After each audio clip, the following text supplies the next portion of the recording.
In the UK, there are hundreds of rapid response medical teams on standby. And they need to be on the scene of an emergency in minutes. We're going on call with the UK's emergency services, heading into the thick of the action to help save lives. Now it's Chris's turn on the front line.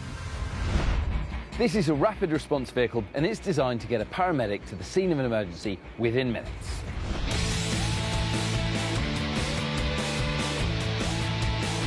On call with me today is paramedic Ben White. And we've just had a new call come in. We've just been called to a lady's fallen over and she may have dislocated her shoulder. You've got a lot of blood vessels and nerves in the armpit. If the bone here at the top of the arm pops out of the socket, it can damage all those structures. So I've got my camera, so I'm going to take you as close as I can to the action. We arrive on the scene in just under 3.5 minutes, and we find Maxine on her bathroom floor. So what happened this morning? Having a shower, just finished, turned off, stepped out the shower, whoops, on the floor. Is it a constant pain really when you try and move it? Constant. Is it down here?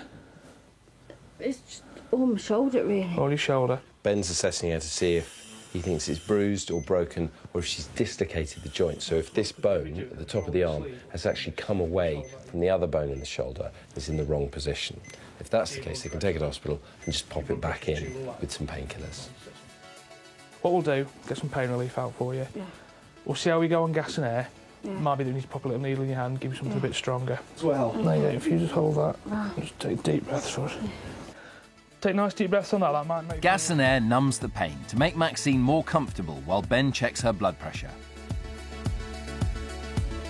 But she's still in a lot of pain, so Ben decides that Maxine needs to go to hospital for further checks, and in the meantime, he gives her some stronger painkillers through an injection. And what's really good about this is it's not just going to make life nicer for Max, it's also going to help the doctors in hospital because reducing the pain reduces all the spasm in the shoulder, and that'll make it easier for them to treat Maxine. So we can get Maxine down onto the ambulance where we can make her comfortable for a trip up to the hospital to get it x-rayed and get it sorted. The medical team has arrived, and the crew make sure Maxine moves as little as possible as she makes her way to the ambulance. So Max is on her way to hospital, and Ben arriving really quickly and giving really good pain relief. It'll make it much easier for the doctors to treat her. With our job done here, we get ready for the next call-out. There are rapid response teams like this all over the UK, which means that expert medical care can be with you within minutes of a serious emergency. Son, that's amazing. Really? No. Let's head back to accident and emergency to see what's happening with our patient. 14-year-old Rachel is in hospital after coming in with a dislocated jaw. She was bored at home, you know how it is, nothing to do, so she opened her mouth wide and bit the sofa. The things you do when you're bored. But we have Dr. Shroot Messerhell on the case. Having given Rachel some medication to relax her jaw muscles, it's time for her to get to work on that jammed jaw. Okay, just try not to bite onto me, sweetheart. I just gripped hold of her jawbone, put my thumbs right at the back and just pushed down and back really quite hard. I was actually kind of kneeling on the bed to kind of get my weight behind it. This might look extreme, but the lower jaw is one of the strongest bones in the body. Girl, you're doing great. You okay? That's, And I think we have success. Is it back? Yeah. Oh, you're a star. That was quick. I didn't feel it clicking. As soon as I let go, she was able to move the jaw. She was able to kind of actually clench the whole of her bottom teeth together. My thumbs also hurt. That's all right. Rachel's finally able to shut it. But just to be on the safe side, let's get her x-rayed quick and check everything's in place. So these will get sent down on the computer for the doctors to view. Now you can open and close your mouth, Rachel. What have you got to say for yourself? I knew what I'd done straight away. Well, you did have half a sofa in your mouth. She needs to stop biting things. Good idea. Anyway, the x-rays are back and they're looking good. Say cheese. But Dr. Shroot will also want to examine Rachel's jaw again. Is the x-ray showing that it looks like it's back? The x-ray looks okay. Is that how she normally looks? Well, Mum will know if she looks right. Do you know? I think it is, yes. You think it is? You think? She's only lived with you for 14 years. At least Rachel will know her own face. Is that what you normally look like? No. You You don't know? Are there no mirrors in your home? Well, maybe she's eaten them all. Well, with all this uncertainty, Dr. Shroot opts for one last bit of treatment. You're going to love this, Rachel. We're going to have to put a bandage round your head. Okay. Told you. Yeah. I'm gonna look really stupid. Yep, but at least it'll keep that jaw in place. Obviously, I want to go out like tomorrow and stuff, which isn't gonna look good. I'd like to say it will look fine, but, well, it doesn't.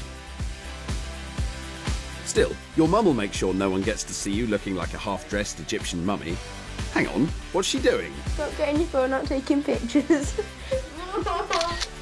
That snap will be shown to the neighbours, I bet. Anyway, it's back home for poor Rachel. So back to normal. I'm just gonna go back home and face my dad and my sister now. They're gonna be laughing their heads off at me. Don't worry, no one's gonna laugh, honest. I'm glad we got it all sorted out for her, even though she did have to leave with a bandage round her head.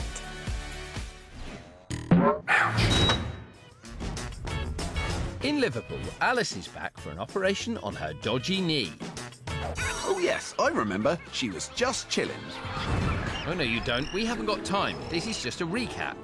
It was break time at school, and Alice was sitting on a table, swinging her leg. Then she turned, and her kneecap popped out.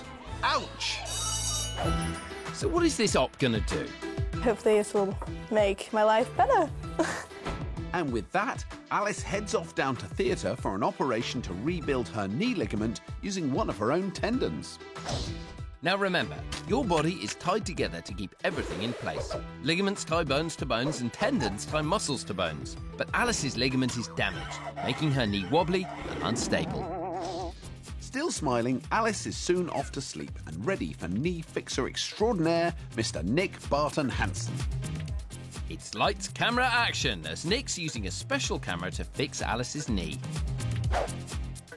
The first thing he does is pull out two of Alice's tendons. These long, stringy things attach muscles to bones.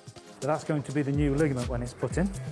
Before that, he needs to stretch them. This makes them less elastic and a bit stronger. Now he needs to get Alice's knee ready for her new ligament. A shaver and vaporizer gets rid of the old damaged ligament and scar tissue. Next, a hole is drilled in the bone to hold the new ligament. Now the new ligament is prepped and ready to go into Alice's knee. That done, the whole thing's tightened up and locked in place with a plastic screw. That's more like it. It doesn't wobble around anymore or dislocate. Ain't Mr. Hansen the man? Alice gets stitched up. And we're finished. Operation went very well. She's got a lot of hard work to do herself now. I think she'll do very well with it and she should be fine. Our patient is soon awake, but it will take 6 weeks of physiotherapy to get her knee working again. Hopefully I can do sport now and football and I'll be yay! Great result! Bye, Alice. Bye, Bear. We're on call with the UK Emergency Services, showing you what it's really like on the front line saving lives. On call with me is paramedic Jan Van.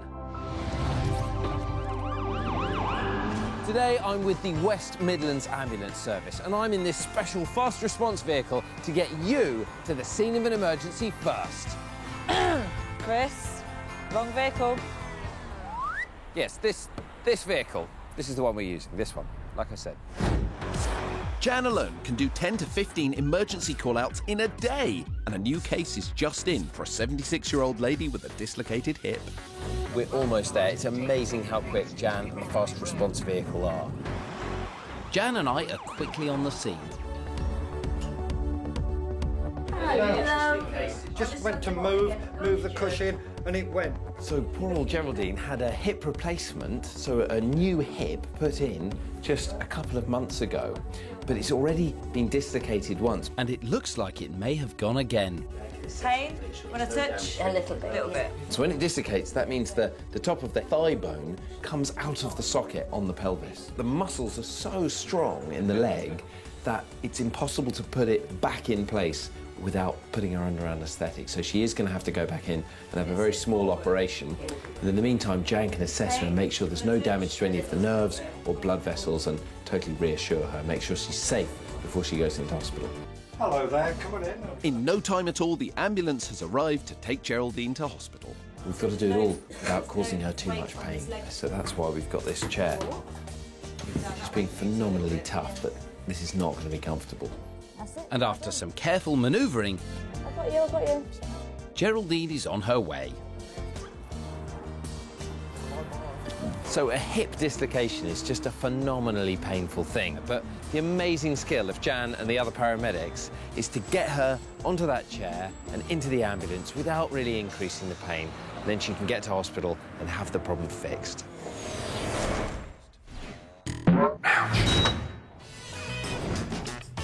In Liverpool Accident and Emergency, 13-year-old Alice has done something to her leg. I have a dislocated knee. Well, how do you know? You can feel my whole knee like shift in the wrong direction. Weird. Well, how did that happen? It was break time at school, and Alice was chilling with her mates. Oi, son, leave the snow controls alone. Sorry, you did say she was chilling. Righto. So, did she dislocate her knee running as fast as you can see? No. Did she jump in the air like she really didn't care? No. Was she swinging in the gym, balanced on one limb? Nope. And the right answer doesn't rhyme either. What was it then? She just turned and her kneecap popped out. Oh. Ouch! I've dislocated my knee 8 or 9 times before. 8 or 9 times? That's no laughing matter. On the case is Dr. Anne Kerr.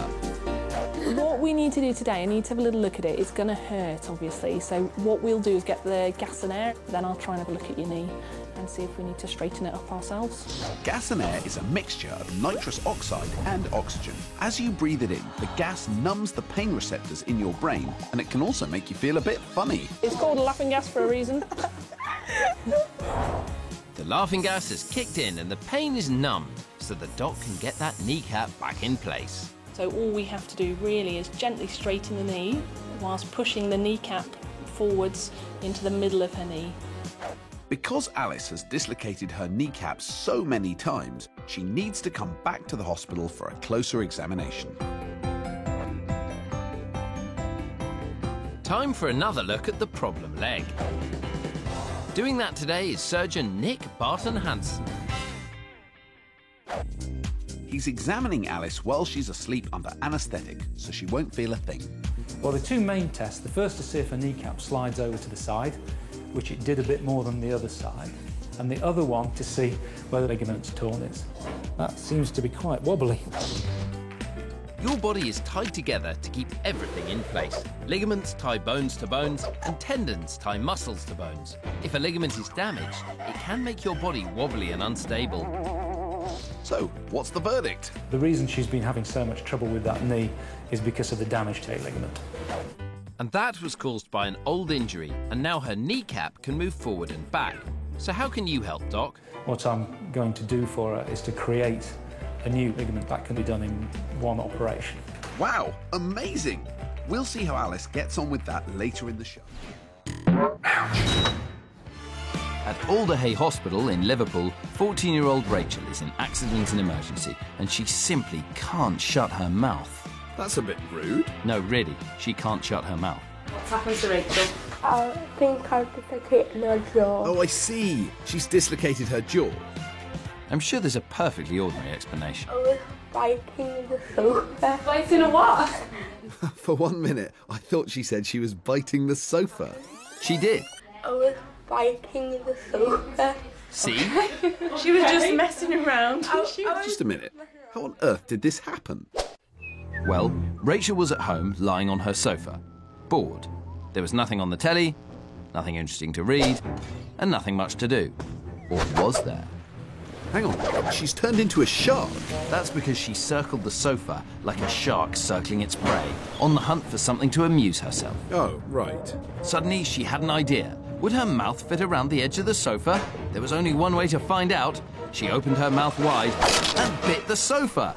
But her jaw was completely stuck. Ouch. I sound a lot different. Like, it's harder to speak. Harder to what? Speak. Right. When I'm saying like S's, I can't say S's properly.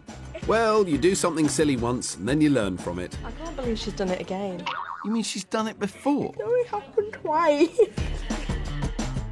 Seriously, Rachel, you've got to stop eating the furniture. Enter Dr. Shrouk Messerhel. She'll be tackling Rachel's big mouth. Steady. Where is it hurting? You can just point, you don't need to talk. Both sides. And there. We're going to give you some medicine, which is a really strong painkiller. I think you've had it before. And then I'm going to put some gloves on and see if I can get it back into place. Okay. All right? So what's going on inside Rachel's jaw? Well, inside your head are 20 bones that make up your skull. 2 of them are in your jaw. There's the mandible, which is one of the strongest bones in your body, and the maxilla. They're linked together by a hinge which allows you to open and close your mouth. And Rachel's hinge has become unhinged. Before Dr. Shrouk can get to work, she needs Rachel's muscles to be relaxed. So Sister Tammy gives her a strong painkiller up her nose. Well, she can't exactly swallow it, can she? What I'm going to try and do is actually hold on to her jaw and push it back in there so it goes back into place. We'd best leave that painkiller to get to work then. We'll be back later to see how Dr. Shrouk gets to grips with Rachel's jaw.